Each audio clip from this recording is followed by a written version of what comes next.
So back in 2007, 2008, I was at a Ring of Honor show in St. Louis. Still get to go to those shows very often, so I splurged and got the first row ringside seat. This may have been the show where Larry Sweeney told me to fuck off, but that's another story. So Ric Flair was at this show. This was when he was doing that little run of show for ROH. I forget all of the details, but, in the main event, he was out there as sort of a ringside enforcer watching the match. And at the end of the match, he did that dramatic thing that anybody wearing a suit does. Takes off the jacket, gets in the ring, and he took this jacket off and he threw it on the ground. And I looked down at the jacket, and it was a Stafford. It was the J.C. Penney brand of jacket.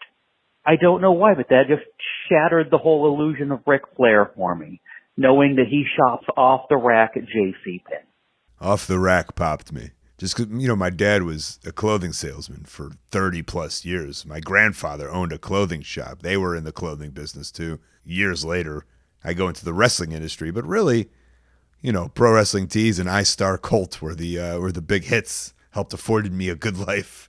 Off the rack. I love that my listeners know what a Stafford jacket is. Did anyone else know what that was?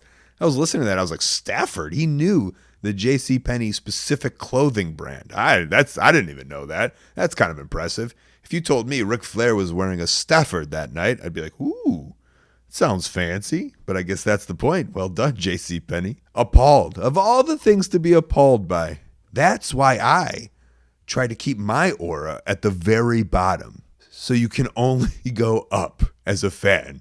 You can only be like, Cole's wearing a tie. Is he rich now? You can't put your expectations so high that you can't meet them for the fans. I keep them low. But I'll tell you what was really happening there, anonymous caller, because I was on those shows with Ric Flair. And I will start every sentence with allegedly. Ric Flair was allegedly in a bad place. Ric Flair, I think, is allegedly always in a bad place. Ric Flair allegedly got $60,000 for 6 shows. Allegedly only did 3 shows. Allegedly was asked for a refund by Kerry Silkin, the owner. And Ric Flair allegedly told Kerry Silkin, I allegedly am not giving you your money back. Allegedly you should sue me. Allegedly I ain't got no money.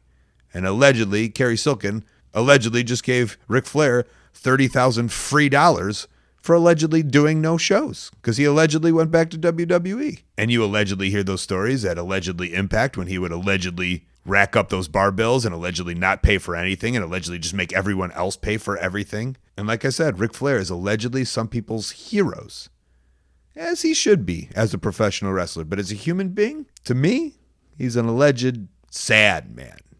Alleged sad man who thinks he could use his alleged fame to allegedly do whatever he wants. Allegedly gross.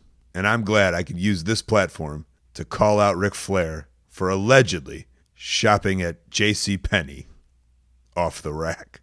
Hey, thanks for watching. That call was part of a whole podcast called Wrestling Anonymous. Listen to the whole thing weekly. Wherever you listen to your podcast, go subscribe. While you're at it, subscribe right here on YouTube to Colt Cabana's channel. Thank you.